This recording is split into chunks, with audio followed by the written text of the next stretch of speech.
as important as creativity is to me, it's also the thing I will push to the side most often if life gets difficult or busy. Good morning, gentle viewer. Today is Manuscript Monday, so I'm going to be getting ready for the day and also having a conversation with you where I give an update on my NaNoWriMo project. I'm also going to be talking about what to do when personal projects derail your creativity.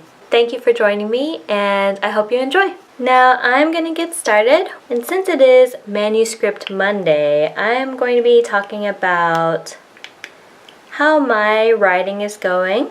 It's been almost a full week since NaNoWriMo began, and that first full week can be very revealing about a manuscript. I found myself being surprised by choices that the characters make, or things like tone and side characters will take me by surprise. And when that happens, I think that the key is to just embrace those surprises when they happen and let the story unfold in a natural way. We're all storytellers. It's how we share our experiences. I know for me, when I trust in my storytelling ability, when I trust in my creativity, it gives me a real sense of freedom. Freedom to explore the story, to explore the characters and the choices that they make. And by doing that, I find that the story unfolds in a way that feels much more natural. It also gives me the freedom and flexibility to allow unexpected things to happen, which I think is one of the funnest parts of telling a story. One thing that did happen this week, and it seems like the classic scenario where you make all of these great plans for writing for NaNoWriMo, and you have everything set up for success, and then life likes to come in and throw that sucker punch at you. So I received some personal news around day 3 of NaNoWriMo. And that's right when I was starting to get a feel for the story, get a feel for the characters and their voices. And then out of nowhere, I get this news. And those kind of things always seem to come up when you're not emotionally ready, you're not on a stable footing with your life and yourself. That's when those things always seem to just sideline you. So then the real question is, well, what do I do now? I'm someone who, it takes me a long time to recover from having strong negative emotions and strong negative experiences. I'm not someone who bounces back very quickly from those things.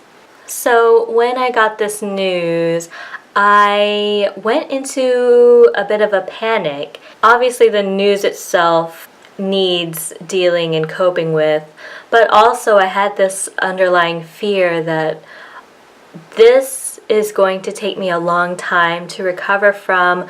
I'm not going to be able to work on my novel. I'm going to be in such a bad place emotionally and mentally that I'm not even going to be able to do any writing, let alone meet a word count goal. And it turns out to be a good thing. By noticing those thoughts and those feelings, I could take a step back and think about, well, is that true? Is that really what's happening? What do I know for sure? So what I know for sure is that I need extra time to go through emotions and process them. And I also need as many coping skills and techniques as I can get. Like when you're not in that state, that's the time to put those systems in place. That way I can shore up myself for when those bad things do come out of nowhere. So what I did that day was just gave myself the entire day to go through as many of those techniques and processes as I could. Because when those things happen, my instinct is to reach for things that either numb those negative emotions or that give me a really shallow temporary feeling of being okay, but that only wind up adding to my sense of guilt and just in the end don't contribute anything to my overall well-being. And of course, escaping and using comfort food are not bad in and of themselves necessarily, but for me, they just delay the more healthy processes that I could be using instead. So instead of reaching for those things, I was able to schedule some time with my therapist. I also did some classics that you always hear about, like reaching out to friends and journaling about it. I have a very strange relationship with journaling. Like, it's something I like the idea of it. I kept a diary very regularly as a child, but as an adult, sitting down and being with yourself, being with your thoughts can be very uncomfortable. Exploring your own mind, exploring your own thoughts can be very intimidating. Many people seem to find solace and feel very rejuvenated by the journaling process. But for me, I have to really mindfully work at it. But it is a tool that works for me. So I did end up journaling a lot that day and just spending time with those thoughts and feelings. And also allowing myself to be honest about my mental and emotional state with my writing partners. I have people who I consider my writing cohorts, and either I've met them through writing organizations or through NaNoWriMo, and they do so much to support me in my writing journey. It can feel very intimidating to be open and honest about where you are in your life with those people. Like, I know I can feel like I'm complaining or whining, and why should I add to their problems and their worries? But you know, part of friendship, part of being a friend is allowing the other person to have an opportunity to support you, to show their trust, to show their capabilities, to be there for you, and trusting that they will do so. And I'm lucky that in my case, my writing cohorts were very supportive and offered their advice when I asked for it and told me just to give myself that time that I needed. As far as other things that helped me that day, if you're someone who's also going through a difficult personal time while still trying to be creative, I'm going to recommend 2 books. The first one is Make Good Art by Neil Gaiman. And this is just a small book form of his famous commencement speech on making good art. I'll link the video for that in the box. But I like having the book on hand. It feels more private and I can absorb the words. But I love the message of the speech, and it's really helped me to prioritize my creativity. As important as creativity is to me, it's also the thing I will push to the side most often if life gets difficult or busy. When really, that's probably the time when I need to be the most creative, because it does rejuvenate me and really adds to my sense of self as a person. The second book I'm going to recommend is Poems from the Typewriter series by Knott Gregson. And again, you can find his work online, but I find reading the book feels very personal.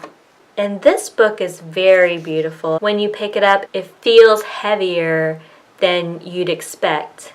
And the cover is this beautiful matte cover, and the pages are printed on photo quality paper. And I find that in times of difficulty, poetry can be a real place of refuge. When I get into negative thought cycles. My mind feels like it's just going the same loops over and over again, and each time that circle is getting tighter and tighter. It physically feels like your mind is very tense. So I find poetry a way to just kind of ease that tension, and it relaxes my thoughts. Now, since that day, I've been slowly trying to recover my writing habits and trying to sink back mentally into the story. Saturday really helped with that. Saturday was Double Up Donation Day on NaNoWriMo, and it was just a fun full day of word sprints and writing prompts and encouraging people to double their word counts and also contribute to NaNoWriMo. And I sat in on a few of the virtual write-ins they have on their YouTube page. If you get a chance to do that, I would recommend it. It's a lot of fun and great if you're like me, someone who can't always attend a regional write-in. Doing some write-ins and letting myself write a few scenes that I had really been looking forward to writing is really helping me get back into the writing groove. One other new technique I'm trying is the story diary or the writing diary. And all this is while you are writing, you also have a separate space, either a document on your screen or an actual paper pen journal. And whenever you feel stuck or blocked or like you want to procrastinate, you go into your journal and you write about that. You write about what you're feeling and why you're feeling that way.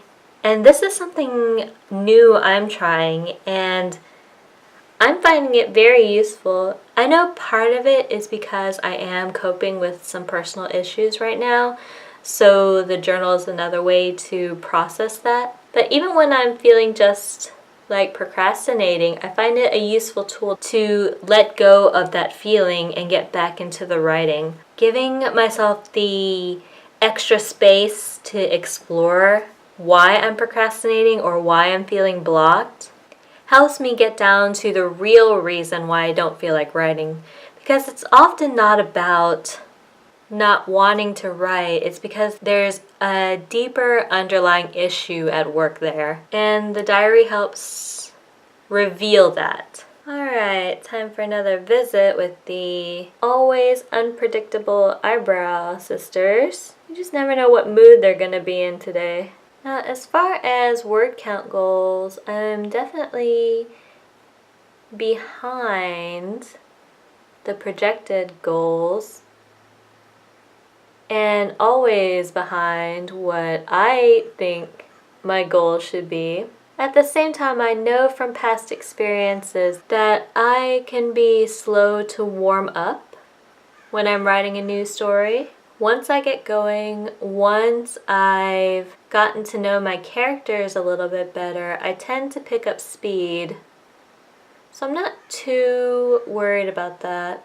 It's really about fighting that anxious feeling of I'm not where I'm supposed to be and that's bad and I need to do something quick.